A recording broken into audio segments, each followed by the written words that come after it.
ایک دفعہ پھر دیکھا کہ جو طاقتور لوگ ہیں پاکستان کے، جو نہ پارلیمنٹ کو مانتے ہیں، نہ آئین کو مانتے ہیں، نہ قانون کو مانتے ہیں، اس نے ایک دفعہ پھر ثابت کیا کہ یہاں پر نہ آئین کی کوئی اہمیت ہے، نہ جج کے فیصلوں کی اہمیت ہے، اور ہماری بدقسمتی ہے اگر یہ فیصلہ کسی حوالدار کی طرف سے آتا تو یہ امپلیمنٹ ہوتا، لیکن ہمارے جو ہائی کورٹ کی جج صاحبان بار بار فیصلے دیتے ہیں، لیکن بدقسمتی یہ ہے کہ یہ لوگ سمجھ رہے ہیں کہ نہ ان کی فیصلوں کی کوئی اہمیت ہے اور نہ ان عدالتوں کی کوئی اہمیت ہے، تو اس سے جو نفرت ہے وہ مزید بڑھے گا، اس سے فاصلے ہیں وہ مزید بڑھیں گے. جس طرح مجھ سے پہلے راجہ صاحب نے بات کی ہے تو نہ ہمارے حوصلے پست ہوں گے. انشاءاللہ تعالی جب بھی خان بلائے گا انشاءاللہ تعالی ہم آئیں گے، اور خان صاحب کے ساتھ پہلے بھی جڑے تھے، آج بھی جڑیں گے، اور پاکستانی عوام خان صاحب کے ساتھ جڑی ہوئی ہے.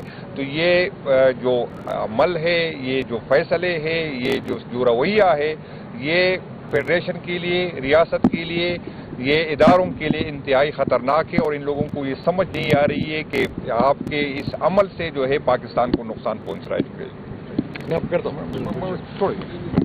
بسم اللہ الرحمن الرحیم. میں چونکہ تمام باتیں leader of the opposition, National Assembly, Senate Raja Nasir Abbas صاحب، جنید اکبر صاحب کر چکے ہیں، میں نے صرف آج مبارکباد پیش کرنی تھی لارجر بینچ کے تینوں آنریبل ججز کو کہ مبارک ہو. جس طریقے سے آپ کی عزت افزائی آج اڈیالہ کے سٹاف نے، سپرنٹینڈنٹ نے اور ڈپٹی سپرنٹینڈنٹ نے کی ہے، امید ہے کہ بے عزتی کچھ آپ محسوس کریں گے. میں آپ کو، چونکہ ہم تو پارلیمنٹیرین ہیں، ہم تو کسی نہ کسی طریقے سے انشاءاللہ کسی نہ کسی کمیٹی میں بلا کے یہ حساب پورا کر ہی لیں گے، ہم تو نہیں جانے دیں گے اس معاملے کو. لیکن میں جو لارجر بینچ تھا اس کے تینوں ججز کو آج مبارکباد پیش کرتا ہوں. سرے بازار آپ کے فیصلے کی جو بے توقیری کی گئی ہے اور آپ کی جو بے عزتی کی گئی ہے، آپ میری طرف سے اس کے اوپر مبارکباد قبول کریں.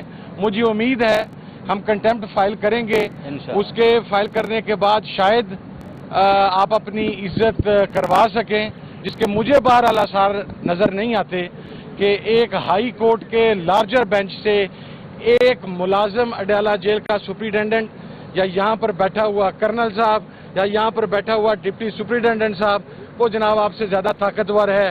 یہ ریئلٹی ہے، ریٹن آن دا وال ہے، اور یہ وہ پاکستان ہے جس کے بارے میں موجودہ حکومت اور تمام لوگ کہتے ہیں کہ ڈیموکریسی جناب بڑی شد و مت کے ساتھ جا رہی ہے. بہت شکریہ جی. میں صرف بسم اللہ الرحمن الرحیم.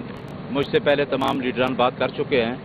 میں دو گزارشات لیگل آپ کو بیان کرنا چاہتا ہوں کہ سب سے پہلے آج کے آرڈر کے جو میں دیکھ رہا تھا کہ آج کا آرڈر عدلیہ کے لیے ایک بہت بڑا سوال ہے کہ جیل اتھارٹی نے جس طریقے سے عدلیہ کا آرڈر آج لارجر بینچ کا نہیں مانا، یہ اب عدلیہ کی اپنی ساکھ کا مسئلہ ہے. عدلیہ کا جو آرڈر تھا وہ ہمارا کوارڈینیٹر مقرر ہوا، اس میں 6 لوگوں کے نام لائرس کے بھی دیے جو 2 دن پہلے ملے، ان میں بھی 2 نام انہوں نے روک لیے. آج آپ نے دیکھا کہ یہ 6 نام ہم لوگوں نے دیے، انہوں نے آج 1 بجے سے لے کے 4 بجے تک کسی آدمی کو ملاقات کرنے نہیں دی. جہاں تک اس آرڈر کا تعلق ہے، اس آرڈر میں ایک چیز موجود تھی کہ اگر خان صاحب سے ملاقات ہوتی ہے تو باہر ہم آ کے کوئی سٹیٹمنٹ نہیں دے. آج تو انہوں نے ملاقات ہی نہیں کروانے دی. لہٰذا آج عدلیہ کو یہ سوچنا چاہیے، اس لارجر بینچ کو یہ سوچنا چاہیے کہ جیل اتھارٹی نے ان کے آرڈر کی سراسر جو وائیولیشن کی ہے، اس کے خلاف انشاءاللہ ہم کنٹمپٹ پروسیڈنگ میں جائیں گے جیل اتھارٹی سے، جنہوں نے باقاعدہ طور پہ کل عدالت کے اندر کمٹمنٹ کی تھی، ایگریمنٹ کیا تھا، اپنی کنسنٹ دی تھی کہ یہ دونوں جو ہیں لائرس کی میٹنگ، فیملی کی میٹنگ اور وکلاء کی میٹنگ ہم اس طریقے سے کروائیں گے. لیکن دونوں دفعہ انہوں نے آرڈرز کو وائلیٹ کیا.